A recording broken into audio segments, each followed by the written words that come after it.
علیکم ورحمۃ اللہ وبرکاتہ ان الحمد للہ نحمده ونستعینه ونستغفره ونعوذ بالله من شرور انفسنا من سیئات اعمالنا من يهده الله فلا مضل له ومن يضلل فلا هادي له واشهد ان لا اله الا الله وحده لا شريك له واشهد ان محمدا عبده ورسوله يا أيها الذين آمنوا اتقوا الله حق تقاته ولا تموتن إلا وأنتم مسلمون يا أيها الناس اتقوا ربكم الذي خلقكم من نفس واحدة وخلق منها زوجها وبث منهما رجالا كثيرا ونساء واتقوا الله الذي تساءلون به والأرحام إن الله كان عليكم رقيبا يا أيها الذين آمنوا اتقوا الله وقولوا قولا سديدا يصلح لكم أعمالكم ويغفر لكم ذنوبكم ومن يطع الله ورسوله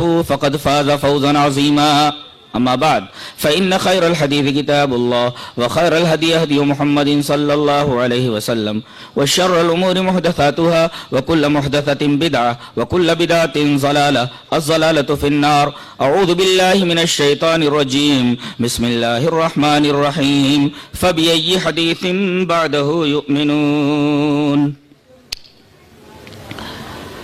اسٹیج پر رونق افروز حضرات علماء کرام، محترم بزرگوں، نوجوان بھائیوں، پیارے بچوں، خواتین اسلام، موضوع بحث ہے فتنہ انکار حدیث۔ تو بات یہاں سے شروع کرتے ہیں کہ انسانوں کے اوپر اللہ تبارک و تعالی کی نعمتیں اتنی ہیں کہ کوئی ان نعمتوں کو شمار نہیں کر سکتا۔ اللہ نے ارشاد فرمایا وَإِن تَعُدُّوا نِعْمَةَ اللَّهِ لَا تُحْصُوهَا، اگر تم اللہ کی نعمت کو شمار کرنا چاہو تو شمار نہیں کر سکتے۔ تو پہلی بات تو یہ معلوم ہوئی کہ اللہ کی بہت ساری نعمتیں انسانوں کے اوپر ہیں اور انسان ان نعمتوں کا شکریہ تو درکنار ایک نعمت کا بھی شکریہ ادا نہیں کر سکتا۔ دوسری بات، جتنی بھی نعمتیں انسانوں کو دی گئی ہیں، عطا کی گئی ہیں، ہر نعمت اپنی جگہ انتہائی اہم ہے۔ تیسری بات، ان تمام نعمتوں میں سب سے اعلیٰ درجے کی نعمت کے بارے میں اگر سوال کیا جائے کہ وہ کیا ہے تو مومن کا ایک ہی جواب ہوگا کہ وہ نعمت ہدایت ہے۔ یہ وہ نعمت ہے جو صرف اللہ تبارک و تعالیٰ کی توفیق سے ملتی ہے۔ نہ نبی دے سکتا ہے، نبی صرف اراۃ الطریق کر سکتا ہے، راستہ دکھا سکتا ہے، منزل مقصود تک پہنچانا اور توفیق دینا یہ صرف اللہ تبارک و تعالی ہی کا کام ہے۔ دلیل یہ حدیث پاک، وعن ابی ہریرہ رضی اللہ تعالی عنہ قال قال رسول اللہ صلی اللہ علیہ وسلم لعمہ قل لا الہ الا اللہ اشہد لک بہا یوم القیامہ قال لولا ان تعيرني قريش يقولون انما حمله على ذلك الجزاء لاقررت عينك فانزل الله تعالى انك لا تهدي من احببت ولكن الله يهدي من يشاء رواه مسلم في کتاب الایمان۔ حضرت امام مسلم اس حدیث پاک کو ایسے کتاب الایمان میں لائے ہیں، راوی حضرت ابو ہریرہ۔ حضرت ابو ہریرہ رضی اللہ تعالیٰ عنہ فرماتے ہیں کہ نبی کریم صلی اللہ علیہ وسلم نے اپنے چچا ابو طالب سے جو دنیا سے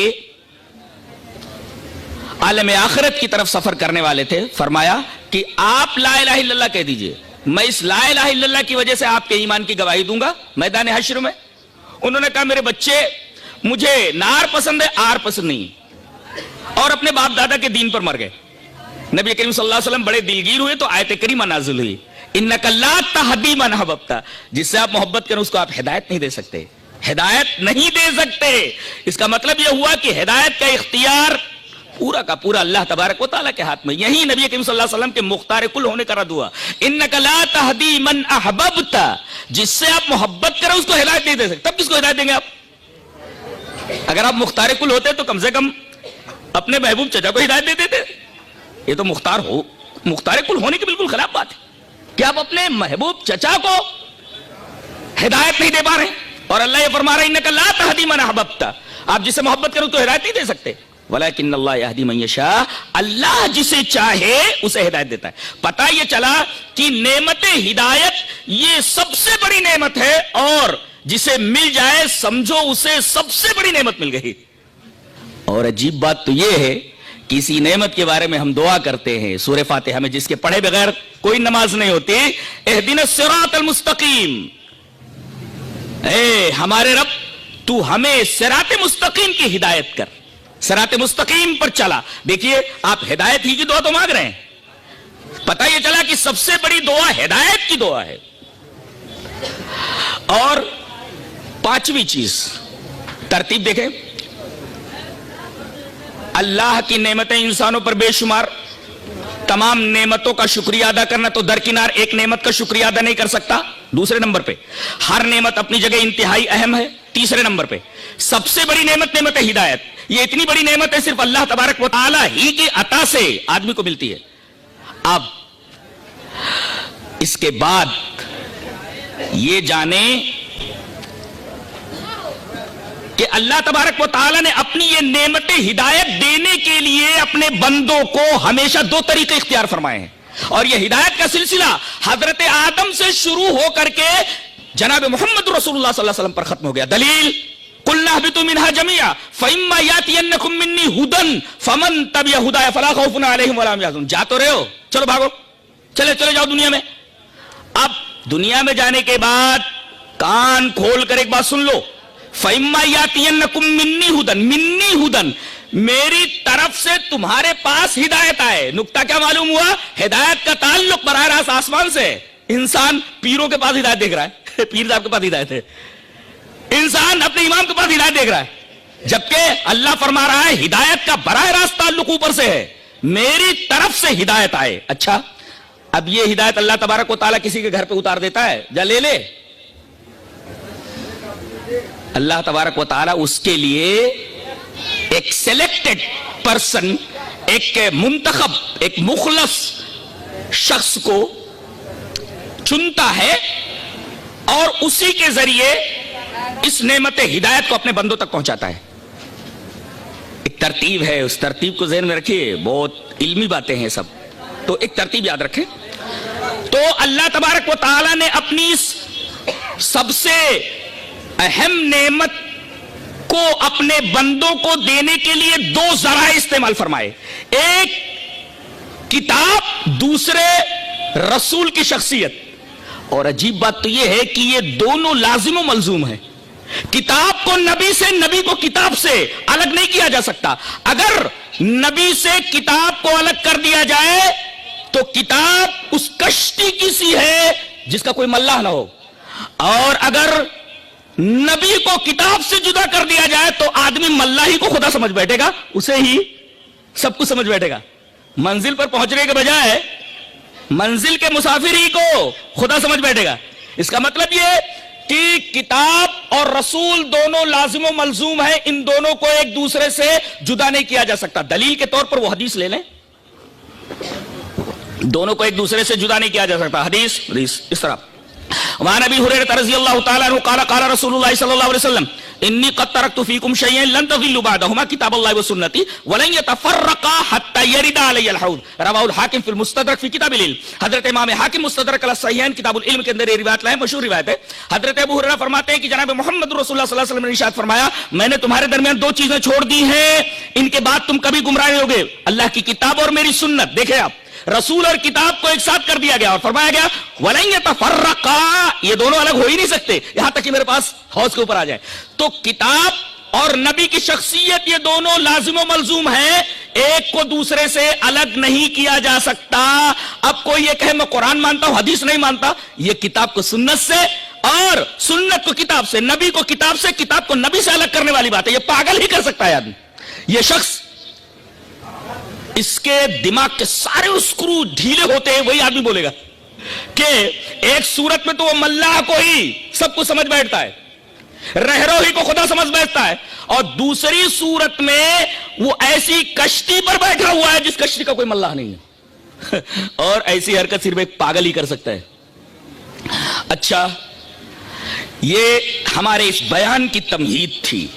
اب آگے ہم بڑھتے ہیں اور یہ بتاتے ہیں کہ جیسے جیسے قرآن، اب دونوں کو ایک دوسرے سے جب الگ نہیں کیا جا سکتا تو دونوں کی حفاظت ضروری ہے، دونوں کی حفاظت ضروری ہے۔ کتاب کی بھی حفاظت ضروری ہے اور کتاب اس کی بھی حفاظت ضروری ہے. ایسا کیا کہ کتاب کی حفاظت ہو مگر شرع کی حفاظت نہ ہو, ورنہ آدمی کیا سے کیا سمجھ لے گا. میں ایک بات بولتا ہوں, ہر جگہ کا عرف الگ الگ ہوتا ہے. میری بات سمجھ رہے ہیں نا؟ ہاں, تھوڑا کتابیں بھی پڑھا کرو تاکہ بات کو آسانی سے سمجھا جا سکے. ہر جگہ کا ایک عرف ہوتا ہے. میں نے ایک کاغذ کے اوپر لکھا کیا بات ہے. کیا لکھا ہم نے؟ کیا بات ہے. کیا اور بات اور ہے کتنے الفاظ ہیں؟ کیا بات ہے. اب میں آپ کے پاس بھیجتا ہوں وہ کاغذ کا ٹکڑا. اب آپ میری مراد بغیر میرے بتائے سمجھ سکتے ہیں, یا میں جب تک اس جملے کی مراد کسی سے نہ کہوں کہ جا کر اس آدمی کو بتا دے, کیا میرے جملے کی مراد سمجھ سکتا ہے؟ وہ یوں پڑھا جا سکتا ہے, کیا بات ہے. مستفسرانہ انداز ہے. کیا بات ہے, فجائیہ انداز ہے, تعجب کا انداز ہے. کیا بات ہے. اچھا, کیا بات ہے. تو اگر میں اپنی مراد کو متکلم اپنی مراد کو مخاطب کے سامنے ظاہر نہ کرے تو کیا متکلم کی مراد کو مخاطب سمجھ لے گا؟ مثال سامنے, میں نے لکھ دیا کیا بات ہے. کسی شاعر نے بہت اچھا کہا ہے, کہتا ہے, ملونس بہت اچھا شعر ہے, کہتا ہے گر مصور صورت آ دل سے تا خواہت کشید لیک حیرانم کہ نازش را چسا خواہت کشید. ارے محبوب کی تصویر تو کاغذ پر بنائی جا سکتی ہے, لیکن اس کی ناز و ادا کو کیسے تصویر پر اتارو گے؟ اس لیے کہ ناز و ادا کیفیات سے متعلق ہے, اور کیفیات کو کاغذ کے اوپر, کرتاس کے صفحے کے اوپر نہیں اتارا جا سکتا, ممکن ہی نہیں ہے.